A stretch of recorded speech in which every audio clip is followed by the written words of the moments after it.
আসসালামু আলাইকুম viewers, bike ভালো গাইছের পক্ষ থেকে আপনাদেরকে সবাইকে জানানো হচ্ছে আন্তরিক শুভেচ্ছা ও অভিনন্দন।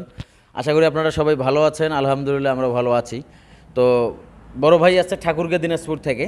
তো এনারা দুই বন্ধু দুইটা বাইক নিয়ে আসছে। তো আমি চাইছিলাম যে একটা ভিডিওর মধ্যে আসলে দুইটার কাজ ওকে করে দিব, কিন্তু আসলে হলো না।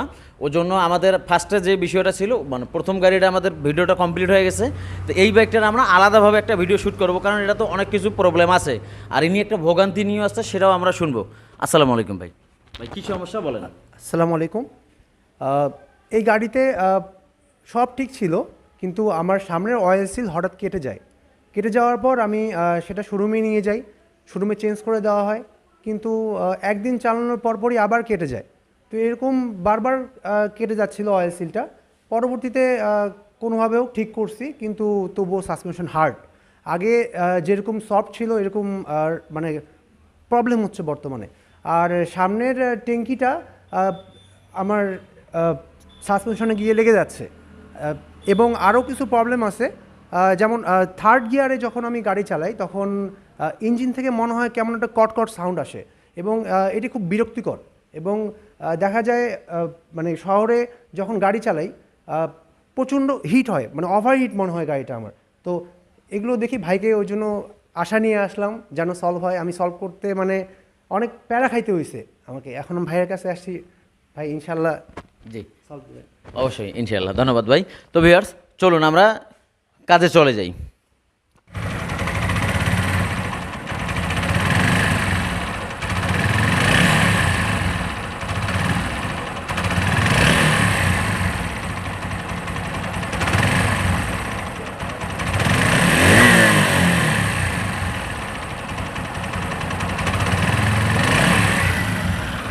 মানে কেমন জানি একটা, মানে গিয়ার প্রেনিয়াম ভাঙে গেলে যেরকম সাউন্ড, এরকম সাউন্ডটা আসতেছে। আপনাদের দিনাজপুরে ভাই, বুঝছেন? ঠিক আছে।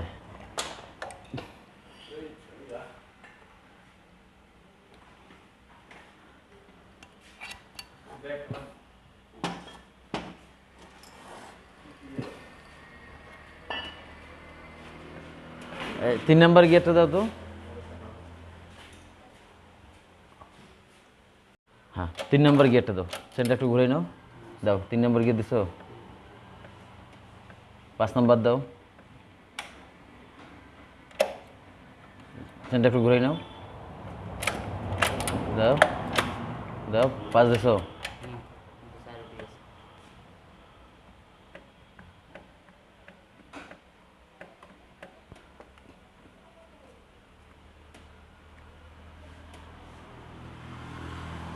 3 নম্বর দাও। দাঁড়া, দাও 3 নম্বর দাও। 3 নম্বর দিছো। গাড়িটা ধরো, শক্ত করে ধরো গাড়িটা।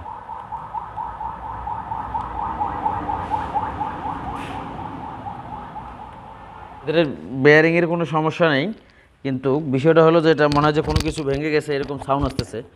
এটা আমরা এখন ক্লাস অ্যাসেম্বলিটা খুলে দেখবো যে আসলে ক্লাস প্লেট বা বাটিগুলো বা প্রেশার প্লেটগুলোর আসলে কোনো ত্রুটি আছে কিনা।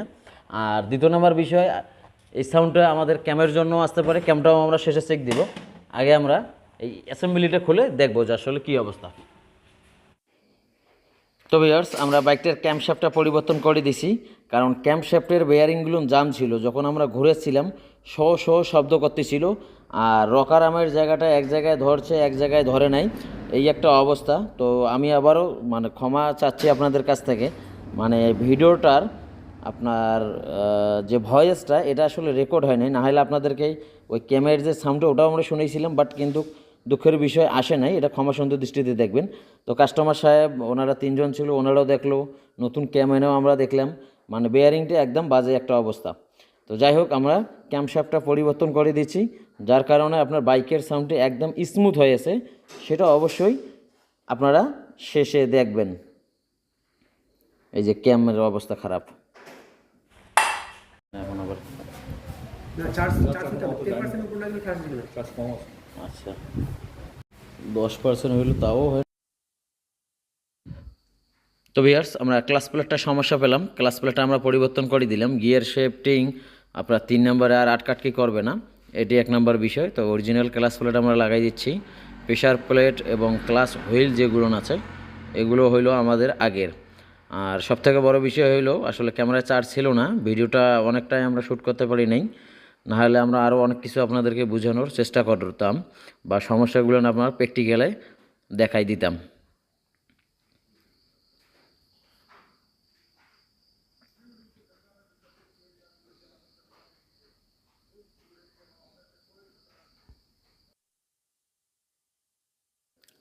ক্লাস অ্যাসেম্বলিটা আমাদের যখন লাগানো হবে বা ক্লাস প্লেটটা যখন লাগানো হবে তখন একটা জিনিস দেখবেন, আপনার 4টে ক্লাস প্লেট একদিক থাকবে আর একটা শুধু একদিকে থাকবে। তাহলে আপনার ক্লাসের শক্তিটা ভালো হবে এবং ক্লাচ ছেড়ে দিলে যে ঝাঁকে ঝাঁকে দিয়ে আপনার বাইকটা চলে এরকম চলবে না, কোনো ঘর্ষণ হবে না ইত্যাদি, এক কথা ওভারঅল সব দিক থেকে ভালো থাকবে। আর ক্লাচ বাটির যখন আমরা নাট টাইট দেবো তখন তো অবশ্যই পুলের দিয়ে ইউজ করতে হবে। বাড়ি দিলেই ওদিকের অপর দিকের ক্লাসের যে বেয়ারিংটা আছে শেপের, এটা আমাদের দ্রুত নষ্ট হয়ে যাবে। তো দুঃখ প্রকাশ করতেছি এই কারণে যে আমাদের ভিডিওর যে সাউন্ডটা এটা আমার রেকর্ড হয় নাই, এখন এক্সট্রাভাবে রেকর্ড করা হচ্ছে। আর ক্লাসের এই যে স্প্রিং চারটা যখন অ্যাসেম্বলি টাইট দিব তখন ওপর নিচ করে এক সমানভাবে টাইট দেব, তাহলে ক্লাসটা এক সমানভাবে থাকবে। আর যদি দেখা গেল আটকে গেছে, আপনি জোরে টাইট দিলেন মানে হুট করে আপনার ক্লাসটা ছেড়ে দিল বা চেপে আসলো, তখন কিন্তু আপনার ক্লাস প্লেটটা দ্রুত নষ্ট হওয়ার সম্ভাবনা থাকে। এই বিষয়টা অবশ্যই দেখবেন। আর এখন আমাদের ফ্রি ভ্যালুটা আগের থেকে অনেকটাই বেড়ে গেছে, আশা করি 3 নম্বরে সাউন্ড আসবে না, কারণ ক্লাস অ্যাসেম্বলিটা 3 নম্বর গিয়ার পেনিয়াম শেপের সঙ্গেই সেটিং। তো ভিউয়ার্স এই ব্যাগটা আমাদের স্টার্ট হয়ে গেছে, এই যে এখনও সামনে সাসপেনশন খোলা আছে। তো সাসপেনশনের ভিডিওটা দিব না, কারণ গতকালকে যে ভিডিওটা পাইছেন মানে প্রথমে যে ভিডিওটা যাবে দুইটাই একই বাইক, ওটাতে সাসপেনশনের সব বিষয়ে জানা আছে। আর এটা তো আমরা আপনার ক্যাম্প শ্যাফট, তারপরে হলো ক্লাস প্লেট, আপনার পিছনের ক্র্যাঙ্গের বেয়ারিং, এয়ার ফিল্টার, স্পার ব্লক পরিবর্তন করলাম। তো ইঞ্জিনের এখন সাউন্ডে শুনুন।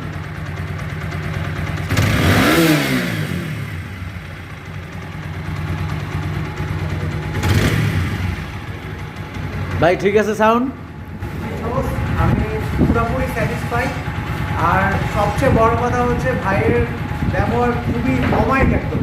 হ্যাঁ, আপনারা অবশ্যই প্রবলেম হলে বড় বড় প্রবলেম আপনারা এখানে সলভ পাবেন ইনশাআল্লাহ। ইনশাআল্লাহ, ওয়েলকাম। তো ভিউয়ার্স আশা করি বুঝতে পারছেন, আলহামদুলিল্লাহ ব্যাগটা আমাদের ওকে, শুধু সকাপ দুটো লাগাই দিয়ে আমরা ডেলিভারি দিয়ে দেবো। তো ভিডিওটি ভালো লাগলে অবশ্যই লাইক করে দেবেন, মূল্যবান মতামত কমেন্টস করে জানাই দিবেন। সবাই ভালো থাকবেন, আল্লাহ হাফেজ।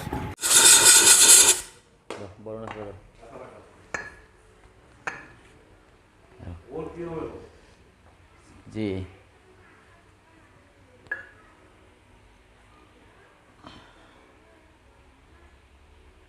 তো আমরা আগে একটা সেট করব, আর বুশগুলোর ভিতরে একটু মানে সাইডে বাড়ি ছিল, ওটাও আমরা সিরিজ পেপার দিয়ে ক্লিন করলাম।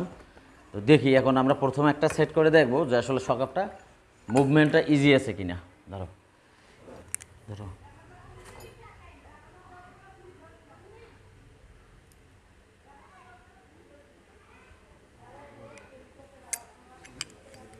ধরো ধর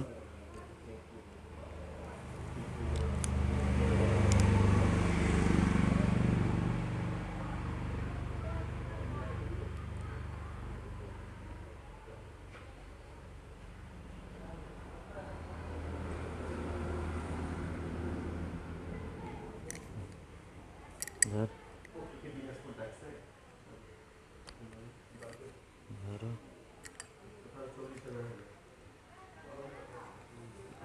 আসলে কি বলবো, এর আগে যখন সকাপটা সেটিং করা হয়েছিল বুশগুলো যখন মানে ভেতরে প্রবেশ করাই দিছে বাঁকা হয়ে গেছে, এই জন্য এখন আমাদের একটু কষ্ট হচ্ছে বুশটা সোজা করার জন্য।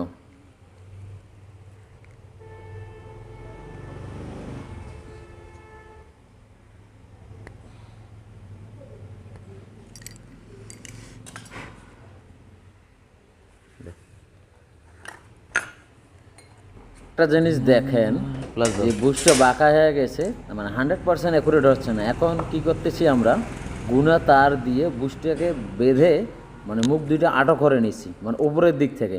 এটা 30% ভেতরে প্রবেশ করে দেওয়ার পরে গুনা তারটা আমরা উঠে নিয়ে উপরের যে লকটা থাকে যেটার মাধ্যমে বুশটা ভেতরে প্রবেশ করে ওটা দিয়ে আমরা পরে আমরা বুস্টে ইউজ করব। আশা করি বুঝতে পারছেন, এটা হলো সঠিক নিয়ম। আর এমনি বাড়াবাড়ি করলে বুশ আরও স্পট হবে, সকাপ হার্ড হয়ে যাবে।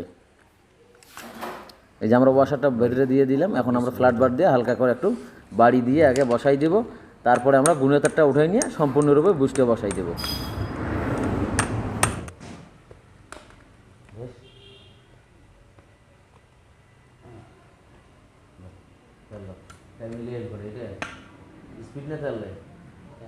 আরেকটা বিষয় আপনারা অবশ্যই লক্ষ্য করে দেখলেন, সকাপটা ইজি আছে, মানে আমরা বুস্টে যে সোজা করলাম গুণেতার দিয়ে লাগাইলাম, তারপরও আমাদের বুস্টে ইজি আছে, তার মানে সকাপ হার্ড হওয়ার কোনো সম্ভাবনা নেই। আর অবশ্যই প্রতিটা সকাপ ওয়েল দিবেন 240 ml, 240 ml।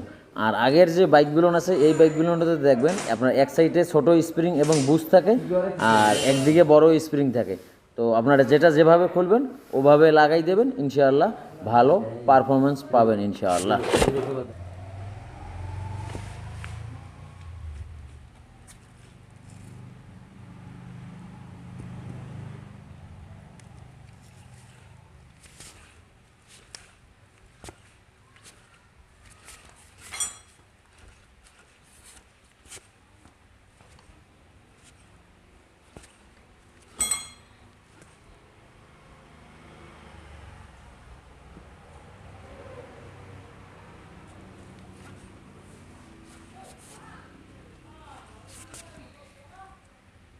বাস ওকে, তখন আমরা এটা সেট করে দিই। তো আলহামদুলিল্লাহ বড় ভাই ইঞ্জিনের সাউন্ড দেখেই স্যাটিসফাই। তো ভিডিওটি ভালো লাগলে অবশ্যই লাইক করে দিবেন, মূল্যবান মতামত কমেন্টস করে জানাই দিবেন। সবাই ভালো থাকবেন, আল্লাহ।